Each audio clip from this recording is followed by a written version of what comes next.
Hi YouTube, Darth here. I was lucky enough today to get into the early access portion of the Star Wars Battlefront Beta, and I want to share with you some experience so you can have the most fun and get the most out of your time in the beta.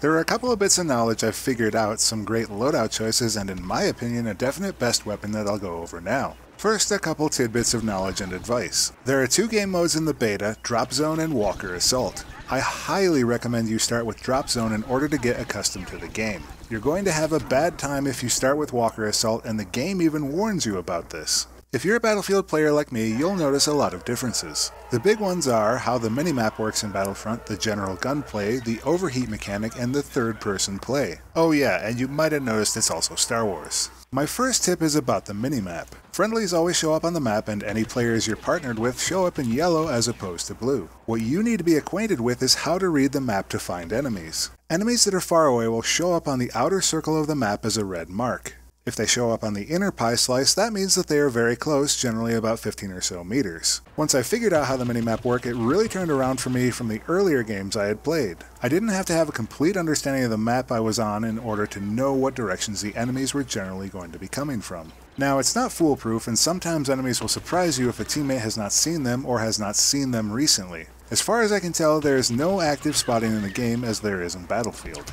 One thing that is going to help you outside the minimap to find your enemies is soldier callouts. This is something that was recently removed from Battlefield but comes back in a big way in Battlefront. I could hear my teammates, and particularly my enemies, saying all kinds of colorful things in response to game events. You'll want to keep an ear out for the positioning of audio, double check your minimap, and if there's no friendly there, you can be sure it's an enemy. As for the general gunplay, I found it to be relatively more forgiving than Battlefield. Hipfire is pretty much just as effective as any other method of shooting, particularly at the close-range engagements which comprise most of Drop Zone. Aimed fire you should reserve for enemies that are far away. If you're used to the speed of bullets in Battlefield, know that Battlefront's blaster fire is pretty slow by comparison. You'll actually need to lead your targets a lot more than you might think for a laser, which in theory flies at the speed of light. It's about the movies, folks, not realism. Additionally, the blasters have fall-off damage like the guns in Battlefield, so you'll notice yourself doing quite a bit less damage at range as opposed to up close. In general, the blaster time to kill is forgivingly long. Overheat replaces ammo, and as you fire a gun more, the more it will overheat. This seems like pretty common knowledge if you spent any time in a vehicle in Battlefield, but it is something to be aware of for infantry in Battlefront. Most weapons have enough overheat capacity that you don't have to worry about letting up when you're at close range on a single target. Tap firing your blaster will do you better at mid-range and when there are a lot of targets present, particularly to avoid overheating. If you do overheat, you'll be introduced to a new, at least to Battlefield veterans, reload mechanic where you have to time the reload correctly and you'll instantly cool your weapon. This isn't anything amazingly new in shooters, and it's something that can be easily timed, but each successive cooldown becomes slightly slimmer on timing. Additionally, you could just avoid overheating your gun entirely by carefully managing your heat in battles. Finally, you can choose to play Battlefront in third person. I'd recommend going with this mode if you feel comfortable with it, as it will give you a slightly better idea of what's going on beyond your soldier's normal vision. Honestly, I didn't find it terribly limiting to play in first person, so I played the majority of my first day in first person mode for the sake of getting comfortable. Now that I'm more accustomed to the game, I'll probably move back into third person. That's pretty much it for the major changes that you need to be aware of to succeed if you're coming from Battlefield or possibly other shooters to Battlefront. Now let me talk about some of the loadouts that I had the most luck with. These are referred to as star cards or your deck in Battlefront. And let me tell you, a well-equipped big deck is much better than a small deck. First and foremost, the thing you must absolutely be carrying is the jump pack. I do not think it's optional. This device boosts you through the air at high velocity in whatever direction you were heading when you activated it. For a little bit of an extra boost, try jumping in that direction first. In both available game modes, Drop Zone and Walker Assault, the usefulness of this card becomes obvious very quickly.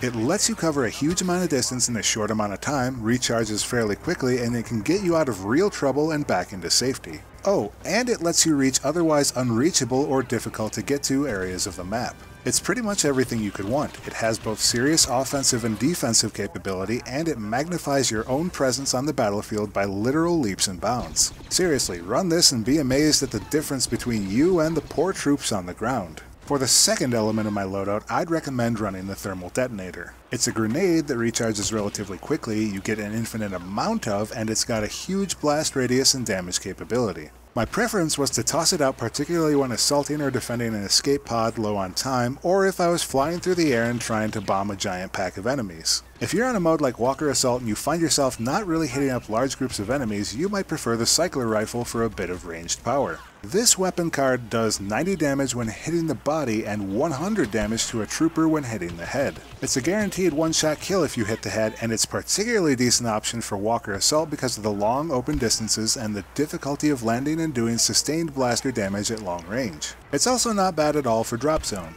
Finally, whatever mode you're using, I'd recommend running with the personal shield simply for the surprise factor against new players. When you first unlock it, you'll have a ton of charges to use. After that, you'll either need to buy more or find charge packs around the map.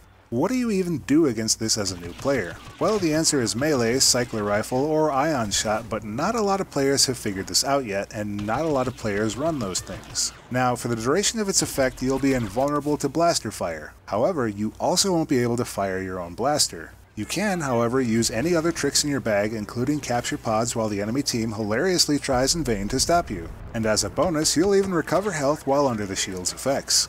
As for my favorite weapon, I've found the default selections for the factions to be fair enough. But for the maximum bang for the buck, look no further than the DLT-19. It has a high rate of fire, great damage output, and is generally serviceable at medium range. On drop zone, accept no substitutes. However, on Walker Assault, you might want to keep this in tow until you're closer to your victims and pull out your cycler rifle instead. In combination with the jump pack, this weapon just completely rips through clueless enemies. Overall, we're only getting a small slice of a bigger pie, and I'm sure this setup will evolve and change over time as we're introduced to new game modes and new maps. As for some more general tips for fun, I highly recommend Drop Zone for first timers, and Walker Assault, well, just don't play as the rebels.